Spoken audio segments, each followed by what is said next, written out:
Hey, Alan Rowland again. In 1952, I was age 3. My parents moved from Inslee, it's outside of Birmingham, and we moved to Warrior, Alabama. It's a small town. My dad was a high school principal there, and we stayed there until I was age 7, 1956. And at Warrior, I hate to think back on it, what my future would have been at that time. We didn't have any organized sports. There was no football, no baseball, no basketball that the kids in my neighborhood played in anyway. And in fact, one of my best friends was Jimmy Hayes. He was the local juvenile delinquent. And I can remember when I was about 4, 5, 6 years of age, my brother and I followed the directions of Jimmy Hayes, and we went out at night, and we laid in the middle of the road, in the middle of the street, an avenue that was present there, along with Jimmy Hayes. And fortunately, I guess the police were the first to discover us before we were run over by a car. And the police escorted my brother and I home. And Lord, I can't even remember what my dad did to me, but I'm certain it was not very pleasant. But nonetheless, in 1956, we moved to Jasper, and that was an entirely different world. In Jasper, we had organized sports, football, baseball, basketball, and we also had swimming. I did not know how to swim. In fact, for the sports, I didn't know how to play any of those sports, but I quickly learned with that. But swimming was one of those fun things. And my mother would always take us up to Memorial Park, and that's the subject today, is Memorial Park. And my mother would take my brother and I up to Memorial Park pool, and at first I was so little and afraid of the water that my mother would just let us play in the baby pool. And really that's just about as far as I would have ever gone until my mother heard about Red Cross lessons. And Red Cross lessons were free, and she wanted to enroll my brother and I in those Red Cross lessons, Let's Learn to Swim.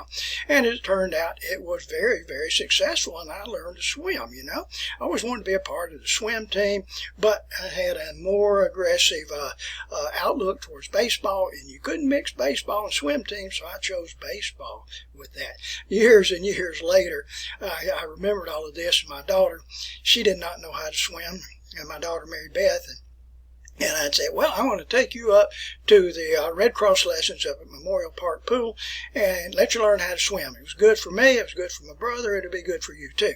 So I took my daughter up there. She went through a couple of lessons, and finally she came to me and she said, Dad, there's nothing here but poor people. And I thought, holy moly, is that what my mother did? Did she put us in Red Cross lessons for poor people? I don't know. That was kind of a slap in the face to me. And as it turned out, the Jasper swim team was trying to recruit members, and my daughter joined the Jasper swim team, and that's where she learned how to swim, and she was very competitive with that too. My granddaughter likewise, but I'll tell you a little bit more about that later. So let's go to the camera here and see what our focus is today. It is on the Jasper Memorial Park. And not just on the pool. If you're from outside of Jasper and you want to go there, the address is 610 10th Avenue in Jasper, Alabama. Today, it wasn't always this way, but today you'll find pavilions there, the playground, there's a softball, t-ball fields, 1 mile walking track, there's a fishing pond, a natatorium with indoor-outdoor swimming pool, soccer fields, pickleball course, a gymnasium, Swan Gymnasium, senior citizens recreation center, and just, I guess there's a multitude of other things that you can do with that. All right, so let me go into some photos here, and I want to show you. This is a photo that's right outside the main building there at Memorial Park. Gives you a little bit of the history there. It tells you it was established in 1949 in June. The Masons Lodge had much to do with that. I'll show you a photograph of that in just a few minutes. And it tells you that it was modernized in 2003. And from the original building here, it hadn't changed a lot. This is what the original building appeared as in 1949. I'm not sure when that photograph was taken. I'll put this photograph next to it. I took this photograph a couple of months ago, actually probably about a month ago. That would have been in 2025. So you can see the building hasn't changed a lot. That is from the front of the building and looking at it from the exterior. Today, if you visit there, it's grown to be quite a large complex. Let's see the old building. The old building is over and on this side here, and then they've added the natatorium back here on this side. That's the indoor-outdoor swimming area. All right, and another photograph showing you This is a plaque that's on the outside wall of the main building, and you can see the Shriner symbol there, or Mason symbol, I should say, and it tells you that it was, I can't really read this, the Grand Lodge of Alabama, and 1949 in June down here. All right, now also in the inside of the main building, you'll find a plaque there that commemorates of World War II veterans, 1945, that sacrificed their lives for the country. All right, and that's kind of interesting if you want to look through all of that. All right, now today when you go there, you'll see a fishing lake. There's a 1 mile walkway that goes around the lake and other areas there. That lake has been there ever since my memory holds anyway, and usually you'll find some ducks there, muscovies, whatever. But take advantage of that if you wish to do so. There is a series of ballparks, and I'm not sure, I guess these are softball parks. Now, where this photograph was taken, and I took this a couple of weeks ago, that's where the major field was, which was only one field when I was playing Little League Baseball and Babe Ruth Baseball. But that's roughly where it was right there. And I counted the fields up the other day, and there were 4 there, and then I understand there's a couple of T-ball fields that are on the other side of the park, on the eastern side of the park. So that's changed quite a bit. Now, years ago, there were tennis courts. These tennis courts are not there today, and these tennis courts were up in this area here.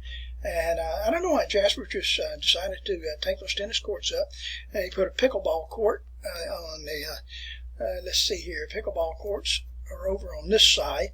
You can't see these, I don't have a photograph of that, but that's been an improvement here. And of course we have tennis courts today over by Bevel State, and tennis courts up by the Jasper High School. Those are not open to the public. And if you've been around long enough, you'll remember this, but most of you will not. But this was the old bandstand, the old amphitheater, as I would call it anyway, that was present right next to the swimming pool. And I can remember my mother and daddy dragging my brother along, and my brother and myself along, and made us sit through a couple of concerts right there. It is not there today. In fact, if you go there today, right next to where the swimming pool was, that's the site where the old amphitheater was. In fact, looking in the background right here, you can see Park School, and part of the walking track is right in this area right through here. All right, but that's where the old amphitheater was. Most people have no idea that was there. Now, the swimming pool, and this is what the swimming pool looked like when I was taking swimming lessons up there. All right, now this is looking at it up here on this end. This is the east end, and if you go down to the west end, and this is the west end, this is where the lake is down in this area here.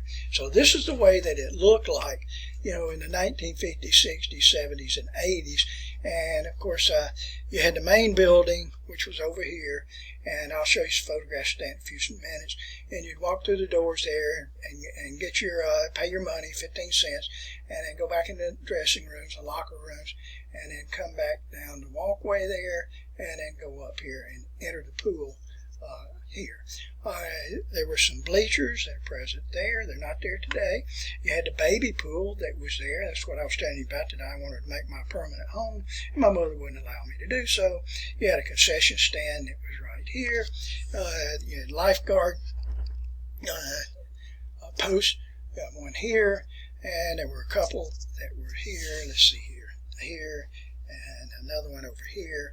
And anyway, I can remember such lifeguards as Whit Long and Kit Long and Bud Long, and they were older than us, and they were good swimmers. And I can remember their word was like the word of God. If they blew a whistle on you, you just froze in your tracks because you knew you were in serious, serious trouble with that. But there were 6 lanes to the pool, like you can see here. I've tried to color them in for you. Very nice pool. It was a 50-yard pool, and 50-yard pool had a couple of diving boards. You had the the tall diving board, high diving board that was here, and low diving board that was present right there. We don't have diving boards in our current swimming pool today, and that's a shame. But I remember as a little boy, it was always fun getting your nerve up to jump off the low board, and even more thrilling was getting your nerve to jump off the high board. The pool at that time, if my memory is right, was 12 feet deep. It is nowhere near that today. In the current pool, it's only about 3 or 4 feet deep. But anyway, that's the way it was there. And you had a pool house that was here, and we were not allowed to go in there. This was reserved for the lifeguards and for the swim team equipment. And anyway, my daughter was a lifeguard, so she did have access to that. It was kind of a clubhouse for those folks in those days anyway. We also had a concession stand. It was over here.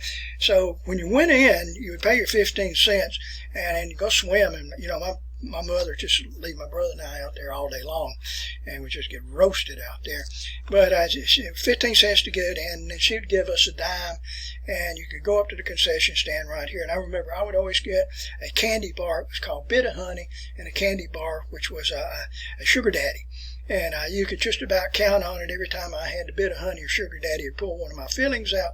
And then my mother would just jump all over me and she'd say, I give you a nickel to buy a candy bar, and you buy that candy bar and it's going to cost me $15. $15 get that filling replaced. Oh my gosh, you'd be grateful for that today. It'd probably be a $1,500 crown in place of that.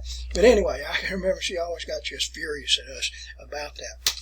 Now this was a 50-yard pool, and at that time, much of the swimming competition was done in meters, so they added an addition to this, and I'm not sure what year that was.